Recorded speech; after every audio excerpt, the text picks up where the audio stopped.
We learn all about the 5 new LA Kings acquired this offseason from the Locked On experts that covered them all last year on this edition of Locked On LA Kings.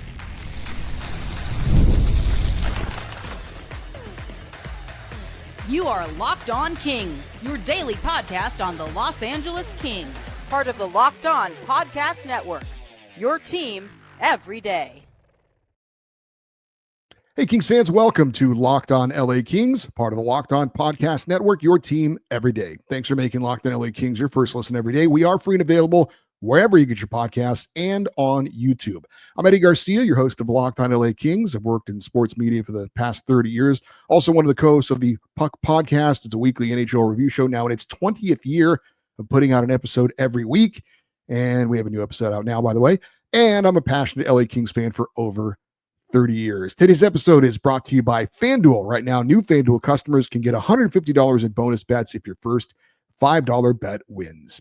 Coming up on today's show, a very special show for you. I have recruited the hosts of Locked On Sharks, Locked On Ducks, Locked On Canadiens, and Locked On Senators to give us some insight into Cody Ceci, Corey Perry, Brian Dumoulin, Joel Armia, and Anton Forsberg, the 5 new additions to the LA Kings roster this season. We're going to hear from those local experts on how the player played last season, how they think they'll fit in with the LA Kings, and learn a little bit more about each of those players. Hope you enjoy this. We are happy to welcome in the host of Locked On San Jose Sharks. He is the always entertaining and informative JD Young. Hello, JD. How are you? Hanging in there. Can't complain, enjoying downtime, but I'm already can't wait till October. Cannot wait, Eddie, for October. I hear you. So we're having a lot of the different hosts from around the Locked On Network helping us to learn more about some of the newer players that we have been able to bring in. And certainly a player I wanted to talk to you about is a player that's gotten a lot of attention, not all that positive. Certainly not the most controversial player the Kings added this offseason. There's a guy named Corey Perry we'll talk about a bit later. But I will say that the news that Cody Ceci, the veteran defenseman, would be joining the LA Kings was not met with a lot of joy here in Los Angeles. And we'll try and take the contract out of the equation, which is hard to do. But I just wanted to ask you specifically about the player. Sure. 54 games with the San Jose Sharks last year, then was shipped off to Dallas at the trade deadline, finished the year with them. But just give me an idea of what kind of player he is. I know the Kings are trying to desperately win a playoff series. It hasn't happened since 2014, and they want to get bigger, I guess. They want to get more experienced. Cody Ceci certainly has played in a fair amount of playoff games. So does he fit that build in your mind if that's what you're trying to get him for? Yeah, I think with Cody Ceci, right? I mean, he is the internet's punching bag when it comes to defensemen. And, like, whether or not that's fair, I mean, I don't think he lives up to the what people say about him is like this walking disaster of a defenseman. I'm going to start with that. Like, he is not like the worst player you're ever going to watch, but he can be really frustrating at times. And I think the problem with Cody Ceci is he always kind of gets pushed up the depth chart higher than you would want him to be because, I mean, in the Sharks case, they literally just had nobody else. So, of course, this is like your top pairing defenseman, him and Jake Wallman to start the season. And they performed admirably on what was the worst team in the NHL. And, of course, he got sent to Dallas at the trade deadline with Mikael Granlund. I always like to think Ceci was the first-round pick and Granlund was the fourth-round pick. But, I mean, we'll let others decide that. But anyway, as for Cody Ceci, I think if he is your third-pairing defenseman and you don't expect a lot out of him, like, it's fine. Like, you're not going to – he's got to have his moments here and there. I think my biggest kind of problem with Ceci is, like, his positioning where it always feels like he's in no man's land stuck between two guys. And, like, a goal will happen, and they go to the replay, and there's a guy standing in front of the goalie, and then there's another guy kind of, like 10 feet away, and Cody Ceci is right in between them. And it's just like – pick a guy to cover here instead of trying to do both. And when you try to do both, you end up doing neither of them. And that was kind of always my frustration with watching Cody Ceci is you see he does try, like you can see it there, but some of the decision making sometimes was very questionable. But I do think with the Kings, he has a chance to succeed here because, one, I don't think he's going to be asked to do as much as he was with the San Jose Sharks or even what he was asked to do with the Dallas Stars. And I think the system in place with the Kings, of course, is going to be a much better defensive system. I know they're trying to lean a little bit more offensively because you can't win every game 2-1 here in the NHL now. But I think Ceci does have a chance to succeed if you, again, as you said, take the contract out of it. I think if he's your fifth or sixth defenseman, you'll probably be okay. But I would try to temper expectations if there are any to temper with him coming in. Yeah, what's the opposite of expectations? I think that might be with Cody Ceci. But I agree with you. It's kind of nice when you hear what you think is the best situation as far as, like I said, like you said, I believe he's going to slot on the third pairing and surrounded and kind of insulated by pretty good defensive system and a good defensive team around him, not just the defensemen, but the forwards as well. I think he'll be okay. I think he'll be fine. Whether he's an upgrade from Jordan Spence, we'll see. But certainly he's been around a lot longer.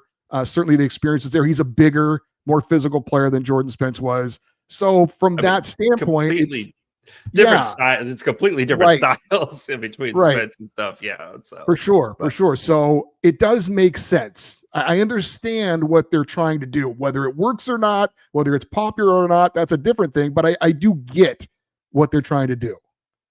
Yeah, and you think Doughty, Clark, 1-2 on the right side. I assume it's going to be Doughty, but eventually Clark's going to take that job, and that definitely leaves at least you hope, right, that Cody Ceci is your third pairing defenseman on the right side, and old friend Kyle Burroughs, can kind of slot in if necessary there as well. But I think, like I said, with Ceci is, he's not as bad as people make him out to be. Again, like it's not like he's the worst player that's ever played in the NHL history. Like there's definitely been, I've definitely watched worse players on the San Jose Sharks try to play defense for them in the past couple of seasons than I have with Cody Ceci.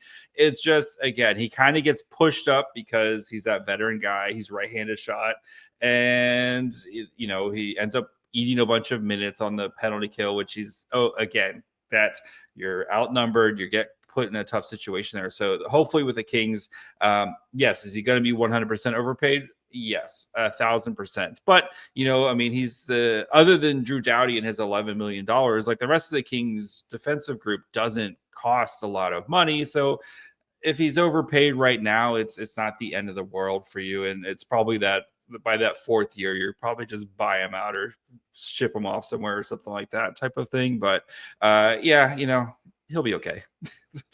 Yeah, as long as he's not the second pairing guy, because we've been hearing all about they expect Brandt Clarke to take a bigger role. And the only way he's going to do that is if he's on the second pairing. He's not going to be able to do it on the third pairing. So if they're going to stick to what they're saying the plan is, then that means Cody Ceci's on the third pairing. And I think we can all be okay with that. But yes. A sigh of relief. Yeah. Well, it won't be if he's not. If I see him on the second pairing, then there's going to be a different reaction to that. But JD, appreciate getting your insights onto Cody Ceci. That is JD Young. He is the host of Locked On San Jose Sharks. Thanks, JD. No problem, buddy.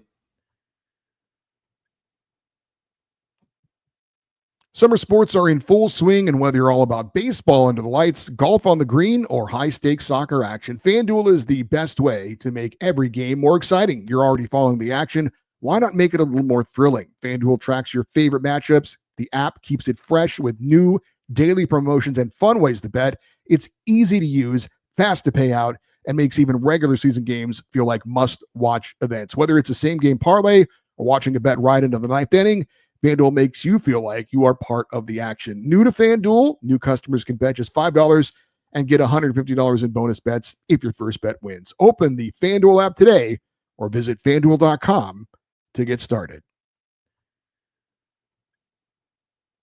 We are being joined by the host of Locked On Anaheim Ducks. His name is Kyle Carr, and he has been nice enough to say hello and be cordial enough, despite the team that he covers and whatnot, and is going to give us some inside info on a couple of former Ducks now playing for the LA Kings this year. Kyle, thanks for doing this. Appreciate your time. No, thank you. This will probably be the most cordial we'll be for the next year, but Yeah, gotta keep it even appeal. Off season, fine. I do want to ask you about Brian Dumoulin, new LA King. Just one season in Anaheim last year, but he did play 61 games on the blue line for the Ducks. And if you wouldn't mind, just kind of let us know about him a little bit, where he played and kind of just your thoughts on him as a player. Absolutely. Dumoulin was actually one of my favorite defensemen last season, kind of a fan favorite as well.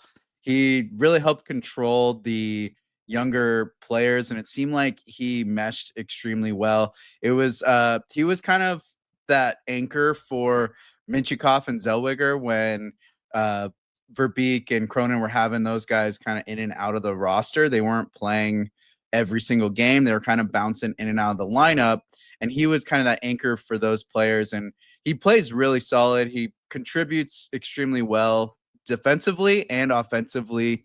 And one thing that he does bring that's pretty good is he's usually the locker room DJ. So that, he's setting the vibes, and he was kind of that glue guy for the team. A lot of the guys are kind of upset that he was leaving, but it was also one of those positions where the writing was kind of on the wall.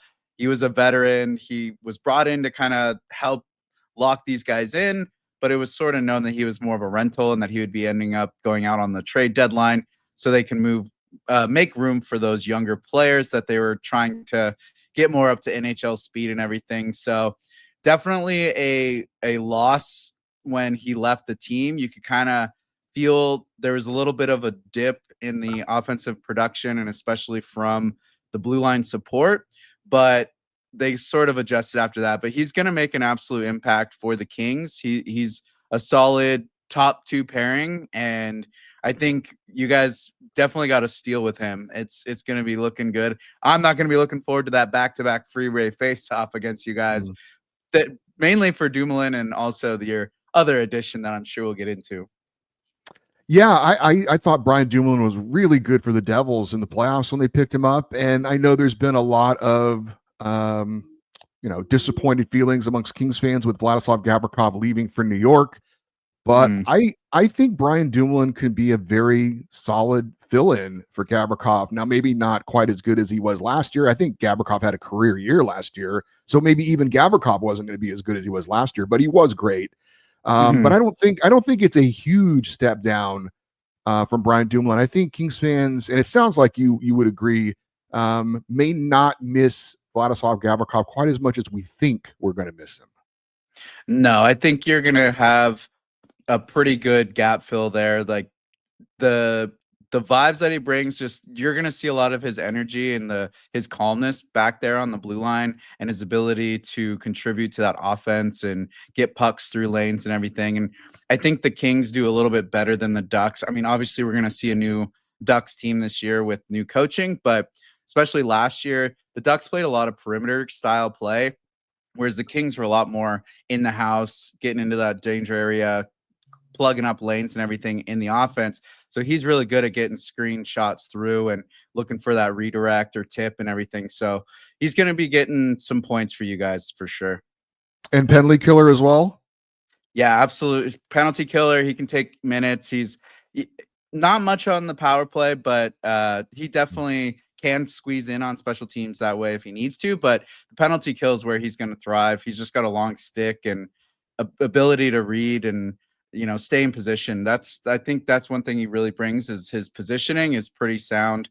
You don't really ever see him out of position for a point scored against. So look forward to him being reliable and, not really having any scores against you when he's out on the ice. Yeah, sounds like someone who will fit in well with the Kings' defensive first system. As you mentioned, though, not the only ex-Duck on the Kings. Someone else is getting quite a bit of attention, and that, of course, is Corey Perry, one of the all-time great Anaheim Ducks. I'm imagining when he decides to call it quits, if he ever does, he will have a jersey number there in the rafters at the pond. I've heard mixed reactions on the Ducks perspective. I know Kings fans are having a very hard time with Corey Perry, even though, and I'm one of them, even though I understand the signing and I think what he brings can benefit the Kings, but there's just so much history there. It's going to be very difficult. And I wouldn't even be surprised if on opening night, when they introduce him, he hears some boos.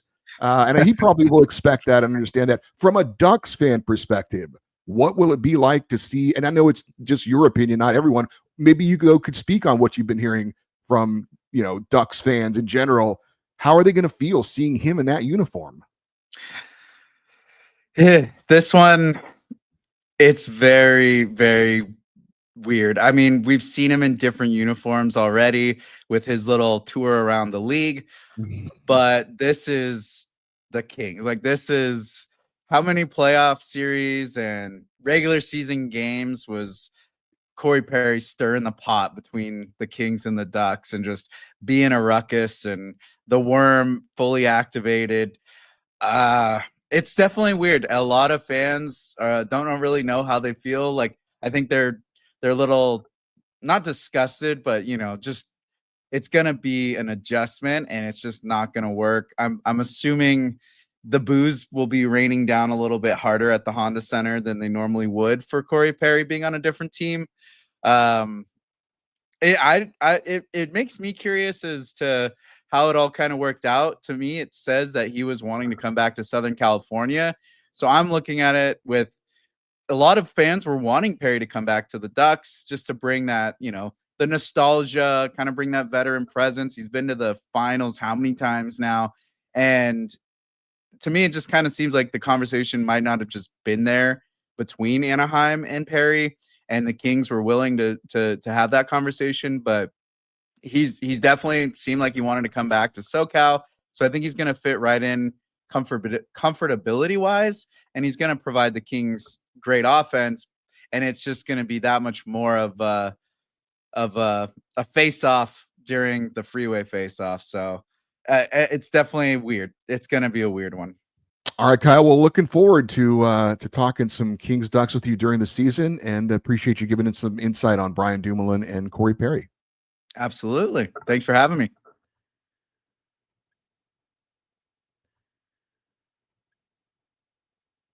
We are happy to be joined by one of the co-hosts of Locked On Montreal Canadiens. His name is Ian Boisvert, and we're going to talk a little bit about not only a former Canadian from a year ago that's on the Kings, but several former Canadians that are now on the Los Angeles Kings. But Ian, I wanted to start with Joel Armia, probably one of the more quiet additions for the Kings. Obviously, Corey Perry is bringing a lot of emotions because of his, his former teams that he's played on.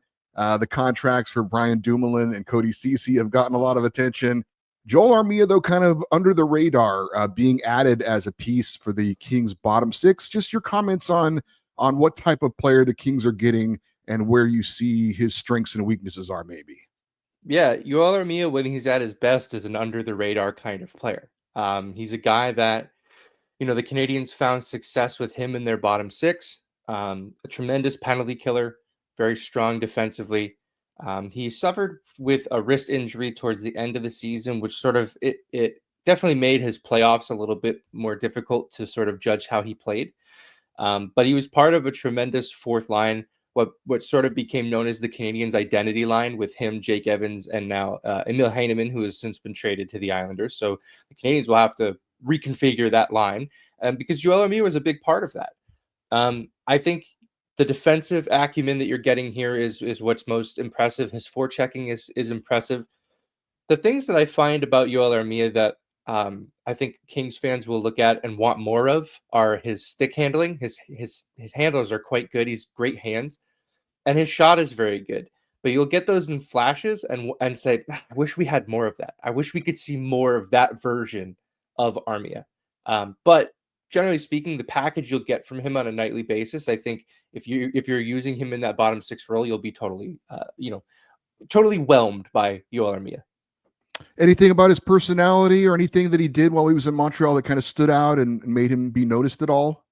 He's a quiet guy, very, very quiet, sort of goes about his business. There's not, you're definitely not going to get any problems with Yoel Armia off the ice.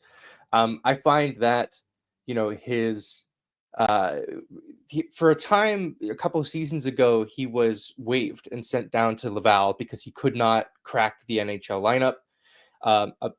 Apparently, he met with sports psychologists and sort of, turned the way that he thought the game around, and it paid instant dividends. He came back a more complete player, a more focused player. He knows what he does and who he is.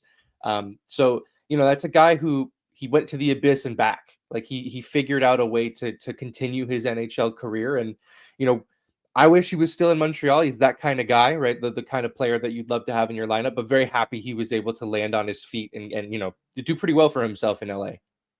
There's talk of him and Corey Perry being reunited together on the fourth line. How do you think that combination will work out? How was it for you guys?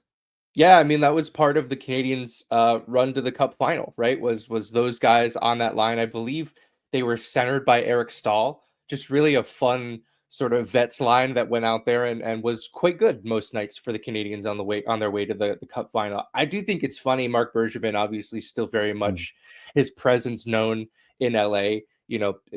Those two, Phil Deneau signing there a few years ago, Joel Edmondson ending up in LA. Like, you can tell he has his guys that he wants to build a team in their image, and he's continuing to do so. I think with Perry and Armia both in your bottom six, probably fourth line, maybe third line on an odd night, I think those are luxury players to have in that kind of role. If you're the Kings, that's a line you probably won't have to worry about.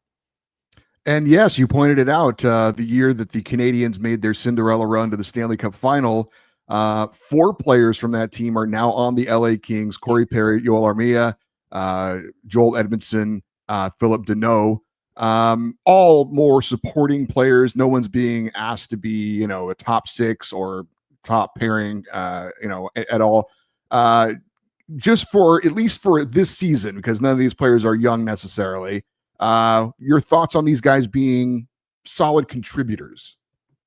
Yeah, I think these are guys who, and Marc Bergevin had a line when he was in Montreal. There are guys that get you through the regular season and guys who get you through the playoffs. These are kind of both, right?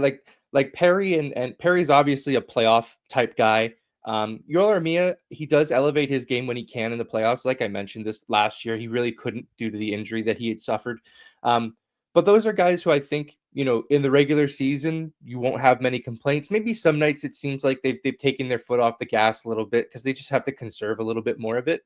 But I think generally speaking, these are the kinds of guys who are going to help the Kings get over the hump that they've been trying to get over, right? They need to, whether it's Edmonton again or some other team that they face off against in the first round, they need to find a way to get through that.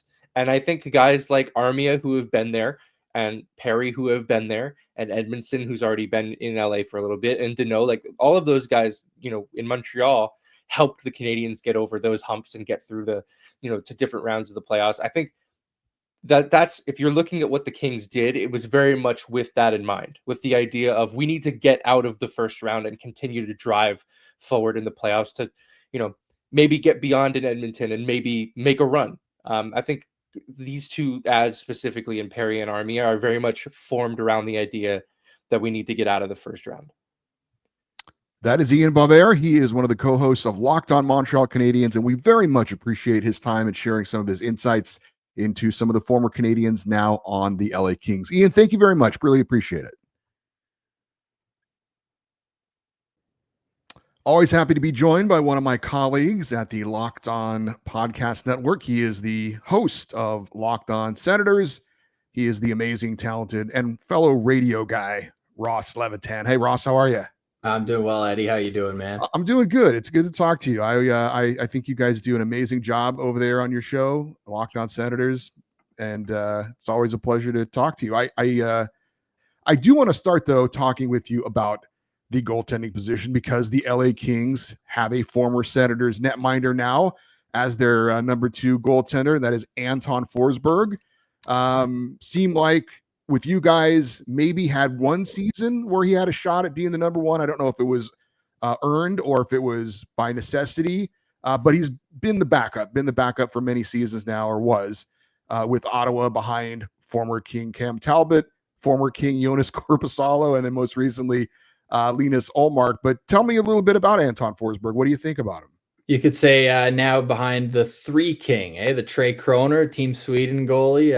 Obviously, Markstrom's probably got the edge there for the Olympics, but Ullmark's going to do everything he can. And kind of a cool story when Ullmark came in was that he and Anton Forsberg actually turned pro together in Sweden. So they were a goalie tandem at like 19 years old. And now here they are 12 years later playing on the same team again. So just kind of a fun little connection, the 3 degrees of separation. But yeah, we call Anton Forsberg one of the best waiver wire pickups in Senators history. It was during the COVID year where you got to carry the taxi squad goalie. He'd gotten claimed off waivers by Winnipeg, and he only practiced with them, never played a game. And then all of a sudden he was back on waivers, and boom, Ottawa puts in the claim. At that point, they had nothing to lose. They had Matt Murray, who was just as unreliable as can be. Guy pulled himself out of warmups twice after being announced as the starter and just couldn't go. So they needed some sort of veteran back there. They had a lot of good young goalies. I mean, 2 guys who are starters in the NHL now, Philip Gustafson and Joey Decord, were kind of up and coming, but neither was, I don't think, ready at that point to take the reins and be the guy. So boom, here comes Anton Forsberg with a real opportunity to prove himself. And in his first year in Ottawa, he was perfectly fine. It was an awful team he was playing behind. Next year, fantastic. A career high in starts by 14. And that was the year where he really established himself and earned a 3-year extension. Like, he was a journeyman goalie at that point, earned a 3-year extension at a real nice number, 2.75, had a decent start to the following season. And then just sucked to see, man. He tore both MCLs on the same play. Zach Hyman, who I'm sure you guys are familiar with in LA, being right around the crease. It was against the Oilers. It was just like an afternoon game, nothing really going on. And all of a sudden, Stretcher had to come out, take him off. And ever since then, like this year, and I mean, the goalie market was thin as a whole. There were only, I think, a handful, if not 2 goalies, Jake Allen and Anton Forsberg, who had over 900 save percentage last year. Jake Allen ultimately stays in New Jersey. So he still had a decent year. The thing with Anton Forsberg this season, and I think really since coming back from that injury, and how can you fault him? I mean, a goalie, your knees are pretty important for the whole deal to work here, but he's either an A+ goalie or a Z- goalie. Like, there's not really a happy medium. He's wildly inconsistent, but when you're only getting spot starts too, you can kind of understand that. So I'm curious if in LA, obviously he will be the backup, but if he's able to get a run of a few games here or there. He's also got familiarity with DJ Smith, obviously was his head coach for a number of years. He's running the D core in LA. So I think with Anton Forsberg, like, it was a situation going into the offseason with the Sens where they were right up against the cap last year, like to the point where they had to go 11-7 for a few games and play a forward short because they just didn't have the money to call up a forward. So they needed to have less money in the backup goaltending position. And there was the emergence of Levi Merilainen, who saved the Sens season during one of Linus Ullmark's injuries last year. He went 8-3-1 with 3 shutouts, almost had a 4th shutout too. It took an Ovechkin overtime goal and a 1-0 OT win to beat him. So he was going to be the backup. Now, we basically said, look, if Forsberg wants to come back at 1.5 million, something like that, probably less than he was going to get on the open market, we'd love to have him. But you also knew the writing was on the wall with Levi Merilainen coming up. So I'm happy to see Forsy get a little bit of term. He was a very well-liked teammate in Ottawa. And I think in a backup goaltending position on a very defensively responsible team, I think he's going to be a good fit for you guys. Ross, thanks for this. Appreciate your time, and good luck to your Sens next year. Likewise. Thanks, Eddie. I hope you guys enjoyed that show. I had a lot of fun putting it together and learning about the 5 new players that the LA Kings acquired this offseason. And I have to admit, the comments actually made me feel a little bit better about the players that we picked up. And hopefully those guys can all be a part of the solution for the Kings to finally have some playoff success after all those first-round exits. So thank you very much to JD Young, Kyle Carr, Ian Bovair, and Ross Levitan for contributing to today's show. For you everydayers, those of you that listen to watch Locked on LA Kings every day, coming up, we got a couple of special interviews scheduled for this week. We hopefully will be joined by LA Kings broadcaster and host Josh Schaefer. Could he be the man to replace Nick Nixon? We'll ask him about it. And former LA Kings GM Mike Fuda is also scheduled to join us. He was interested in the Kings' vacant GM job. Did the Kings ever contact him about it? And what does he think about the hiring of Ken Holland and what he's done this offseason? We hope to ask them those questions and more. Should be very interesting. A couple of big guests coming up this week. We will also have our weekly fan feedback show, and you can send your comments and questions for the fan feedback show, lockedoneddie@gmail.com is the email address. Again, any comments or questions for the feedback show, lockedoneddie@gmail.com. And that's also the place where you can send a question for our first ever edition of Ask Eddie. It's a show where you can ask me any question. It could be hockey related or not. It could be serious or silly. Hopefully have some fun with it and get to know your host a little bit better. Again, that is lockedoneddie@gmail.com for either the feedback show or the Ask Eddie show. And you are always welcome to post your thoughts if you're watching on YouTube in the comment section. Stay connected with the show on social media, X, Twitter, Instagram, TikTok. We're at Locked On LA Kings. And if you're looking for some exclusive content, including the full interviews of today's guests, while also supporting your host, shoot me an email, lakingsextra@gmail.com. I'll give you all the information about that. We also have a live chat we do each and every week for the people that sign up for that. All right, I'm Eddie Garcia. Thanks for listening and watching Locked On LA Kings, part of the Locked On Podcast Network, your team every day. Have a great rest of your day. We'll talk to you next time. And as always, go Kings, go.